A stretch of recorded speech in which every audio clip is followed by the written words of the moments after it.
আসসালামু আলাইকুম everyone, welcome back to my channel. আমি আছি বাংলাদেশি ব্লগার রূপা। কেমন আছেন আপনারা সবাই? আশা করি সবাই অনেক ভালো আছেন। আল্লাহর রহমতে আমি অনেক ভালো আছি দুবাইতে। যাই হোক, সকালে নাস্তা বানাবো, তো ভাবলাম সকালবেলা সব কাম কাজ শেষ করে কি নাস্তা করা যায়। তো সবসময় তো পরোটা ডিম খেতে খেতে আর ভালো লাগে না, মুখে অন্য একটা কিছু খেতে মন চায়, এমন আইটেম হয়ে যায়। তো এখানে আমি ডাল ভেজে নিচ্ছি। এখানে বড় ডাল আর হইল মুগের ডাল যেটাকে বলা হয়, সেই দুই পদের ডালটাকে একটু ভেজে তারপর হালকা একটু সিদ্ধ করে নেওয়ার জন্য তো ভাজতেছি।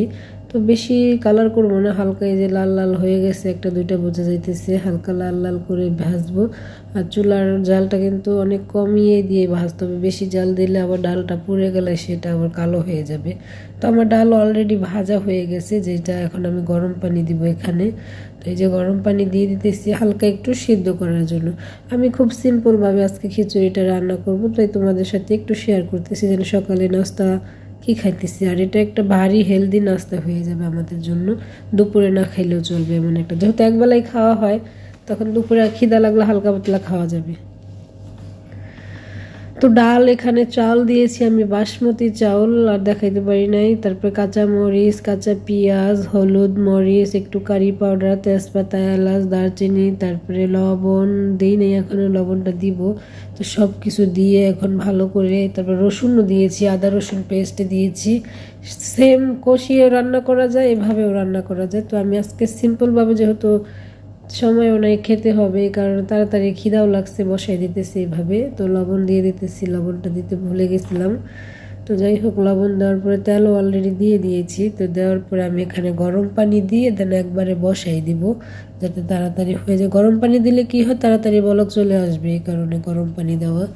তো গরম পানি দিয়ে তারপর বসাই দিব, আর একটু ভালো করে নেড়ে চেড়ে মশলাগুলো একসাথে, একটা আলু কেটে দিছি আবার একটু মোটা মোটা করে, যাতে গলে না যায়। আর মশারি ডাল ছিল না, দিতে পারি নাই। তো এখানে আবার এই যে বসাই দিছি পানি দিয়ে, গরম পানি দিয়ে। তো এখন বসাই দিছি, দেখেন সব পেঁয়াজ মরিচগুলো কীভাবে সাঁতরাইতেছে। তো সাঁতরানোর পরে অনেকক্ষণ পরে দেখি না বলক চলে আসছে। বলক চলে আসার পরে এই যে পানি কিন্তু শুকাই গেছে প্রায়। তো আর একটু পুরাপুরি শুকাইলে আমি একটু দমে দিয়ে রাখলে দেন ঝরঝরা হয়ে যাবে, তখন সুন্দর একটা মানে আসবে। এখনও যেহেতু ঝরঝরা হয় নাই, একটু অন্যরকম লাগতেছে। কিন্তু বাসমতি চাউল এটা হলো একটা মোটা জাতের চাউলটা। আমরা যেটা ভাত খাই ওটা আবার চিকন বেশি, আর এটা হইতে একটু দেরি হয়। আর যেহেতু খিচুড়ি রান্না করতেছি, তাহলে তো একটু ভাজা পোড়ার আইটেম করাই লাগে, কি বলেন?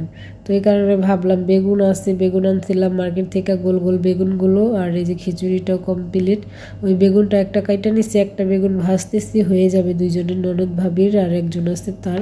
আর এখানে পাঙ্গাস মাছ বের করে নিয়েছি, রুই মাছ আসছে না কি খেয়াল করি নাই। তো ভাবলাম পাঙ্গাস মাছ যেহেতু আছে, পাঙ্গাস মাছটাই ভেজে তারপরে খিচুড়ি দেখাই। ডিম নাই, ডিম থাকলে ডিমটা ভাজতে পারতাম, কিন্তু আমাদের ডিম শেষ হয়ে গেছে, এই কারণে আমি ভাবলাম যে তাহলে মাছটাই ভাজি, মাছ আছে ফ্রিজে। তো মাছটাকে এখন মশলা মেখে রেখে দিব। আর এখানে আবার এই যে বেগুন ভাজা হয়ে গেছে, মাছও দিয়ে দিয়েছি অলরেডি, কি সুন্দর লাগতেছে। আর এই যে মাছটাও দিয়ে দিয়েছি, একটু বেশি করে তেল দিয়েছি যাতে মাছটা ভালো করে ভাজা হয়, যেহেতু খাবো এটা, মানে রান্না করব না।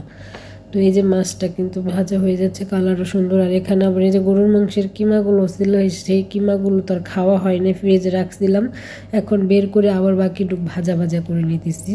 তো পুড়ে যাচ্ছে না, কিন্তু আবার অনেকে বুঝতে পারেন যে মনে হয় পুড়া ফেলতেছি, না, এটা ভাজা ভাজা করতেছি, কালারটা হইলে খেতে ভালো লাগবে এটাই। আর গরুর মাংসের কিমা দিয়ে ইচ্ছা করলে এগুলোতে পিঠাও বানানো যাবে, কুলি পিঠার মতো, যেগুলো মাংস পিঠা বলেন, ওই পিঠাটাও বানানো যাবে। তো থাকলে অবশ্যই যদি বানায় আপনাদের সাথে শেয়ার করব। আর মাছ ভাজাটাও এখানে হয়ে গেছে, কালারফুল হয়েছে, কি সুন্দর। আর মাছ ভাজা বরাবর সবার কাছেই ভালো লাগে জানি। তো সব কিছু রান্না বান্না আলহামদুলিল্লাহ আমার কমপ্লিট হয়ে গেছে। এখানে এই যে মাংসটাও ভাজা হয়ে গেছে, তো অনেক সুন্দর হয়েছে, কালারটাও কি সুন্দর ভাজা ভাজা হয়েছে। আর মাছ ভাজা, বেগুন ভাজা হয়ে গেছে। তো এখন ননদ ভাবির এলো খাওয়ার পালা, যেহেতু প্রচুর খিদা লেগে গেছে। কালকা দুপুরে একটার টাইমে ভাত খাইছিলাম, এখন আর খাওয়া হয় নাই, রাত্রে একটু হালকা পাতলা চা খাইলে খাই এতটুকুই। আর এখন খেতে বসবে ননদ ভাবি দুজনেই। তো সুন্দর করে তারপর আগে যেহেতু আর পুড়ে যায় না, সেটাই দেখাইতেছি আপনাদেরকে। যাই হোক, এখানে খেতে বসে পড়লাম, ডেক পাইলা সব কিছু নিয়েই। তো আমি আবার একটু ডেকোরেশন করতেছিলাম এখানে বাটিতে করে বেড়ে, তারপর আমার ননদ আবার মাছ ভাজা দিতেছে, সব কিছু দিয়ে আমার প্লেটটি ভরে ফেলছে। মানে কি বলবো, এত সকাল সকাল যেন এত বড় একটা সকাল কি মানে আমাদের এখানে 10:30 বেজে গেছে যখন খাইছি। তো এই কারণে 10:30 এটা কোনো ব্যাপার নয়, দুপুরের খাওয়ারই হয়ে যায়, তাও ভালো। প্রতিদিন তো 1টা বাজে খাওয়া হয়, 1টা-1:30টার দিকে, আজকে আমরা হলো 10টা 10:30টায় খেয়ে ফেলছি এরকম আইটেম। আর এখানে যে মাংস ভাজাটা, তারপরে পেঁয়াজ, লেবু, শসা একটু কেটে নিয়েছিলাম। তো এই যে কি সুন্দর লাগতেছে তাই না? অবশ্যই জানাবেন আজকে সকালের নাস্তাটা কেমন হয়েছে। পুরো ভরপুর নাস্তা করলাম 2 ননদ ভাবি মিলে। জানি না কয় ঘন্টা থাকতে পারবো, সারাদিনই থাকতে পারবো আমার মনে হয় যতটুকু, কারণ যেহেতু একবেলা ভাতের আইটেমটা খাই, সারাদিন আজকে এই খাওয়ানটা খেয়েই থাকতে হবে। আর হালকা পাতলা খিদা লাগলে চা তো আছে, চাটা খাওয়া যাবে, এটাই, তাও আবার গ্রিন টি খাই। আর আমি চিনি ছাড়াটাই পছন্দ করি। এখানে আমার ননদও নিতেছে প্লেটে সব, যেহেতু আমার প্লেট সাজাইছে, এখন ননদের প্লেটটা সে সাজাইতেছে সুন্দর করে। আর এখানে এখন আমি খাওয়ার স্টার্ট করে দেবো, সব কিছু নিয়ে যেহেতু নিয়েছি। তো ফার্স্টে এখন ট্রাই করে, আর এই যে ননদও সাজাচ্ছে সুন্দর করে প্লেটটা। আর অবশ্যই জানাবেন কিন্তু আজকে সকালের নাস্তাটা কেমন হয়েছে। আর আমার চ্যানেলটি ভালো লেগে থাকলে অবশ্যই আমার চ্যানেলটি সাবস্ক্রাইব করে দেবেন, পাশে থাকা বেল আইকনটি বাজায় রাখবেন, লাইক কমেন্ট শেয়ার করতে কিন্তু ভুলবেন না। তখন এই যে প্রথমে তো গরুর মাংস ভাজা দিয়ে ট্রাই করলাম, দেখি না ভালোই লাগতেছিল। পরবর্তীতে লেবুর রস দিয়ে, তারপরে মাছ ভাজা দিয়ে, বেগুন ভাজা দিয়ে, আসলে কিন্তু সেই ইয়াম্মি একটা টেস্ট, কি বলবো, বলে বোঝাতে পারবো না। সকাল সকাল যদি আপনাকে কেউ আমার নাস্তা বানিয়ে দেয়, আপনি তাকে কি জানাবেন অবশ্যই কমেন্ট করে জানাইন। আর আমি খেতে খেতে অবশ্যই এখন এই পর্যন্তই, পরে আবার কি শেয়ার করতে পারি তোমাদের সাথে সেটা করব। তো খাওয়া দাওয়া শেষ করে এখানে আবার একটু জুস বানাইছিলাম তরমুজের, তো সেই তরমুজের জুসটাই আবার একটু খাচ্ছি, কারণ খিচুড়ি খাইলে কেমন যেন একটু বেশি গরম লাগে আর পানি খাওয়াটা বেশি ধরে। তো এই ভাবলাম একটু হালকা পাতলা তরমুজের জুস খাই। তো জুস খাওয়ার পরে এখানে আবার আমি চাউলের গুঁড়ি সিদ্ধ করে নিয়েছি পিঠা বানানোর জন্য, সেটা তোমাদেরকে শেয়ার করলাম না কিভাবে সিদ্ধ করলাম, তোমরা সবাই পারো। তো এখন আমি ভালো করে মথে নিচ্ছি। আর এটার ভিতরে যেই জিনিসটা দিব, যেই পিঠাটা বানাবো, এখানে আবার নারিকেল আর হইলো মিঠাই আমি একটা পুর বানাই নিতেছি, যে নারিকেল আর মিঠাইগুলো দিয়ে। কারণ যেহেতু কুলি পিঠা সেওই পিঠা বানাবো, তোমরা তো জানোই না কি পিঠা, তো আজকে কুলি পিঠার সেওই পিঠা বানাবো, এটার ভিতরে দেওয়ার জন্যই নারিকেল আর হইলো মিঠাই আমি একটা পুরের মতো বানাই নিতেছি, যাতে হালকা মিষ্টি মিষ্টি লাগে এই কারণে। তো আজকে আমার কার রান্না তোমাদের সাথে একটু শেয়ার করবো। দেখো, কষানোর জন্য পরিমাণ মতো পানি দিলাম, এরপরে দিয়ে দিলাম ময় মশলা গুঁড়া, এখন দিয়ে একটু পানি দিব ধুইয়া। আজকে আপনারা দেখে কইয়েন, কোনো জায়গায় ভুল ত্রুটি হইলে কইয়া দিন যে এমনি দিতে। ওকে, এবার এখন ভালো করে কষাইতে হবে মশলা।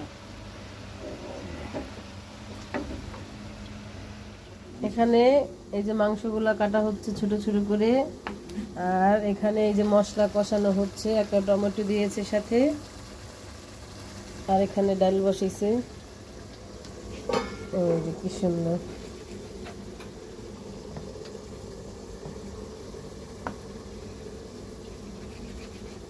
এই মশলা কষানো হইলে মাংস দিয়ে কষাইবে, ততক্ষণের জন্য বিরত থাকুন। এখানে মাংস কষানো হচ্ছে,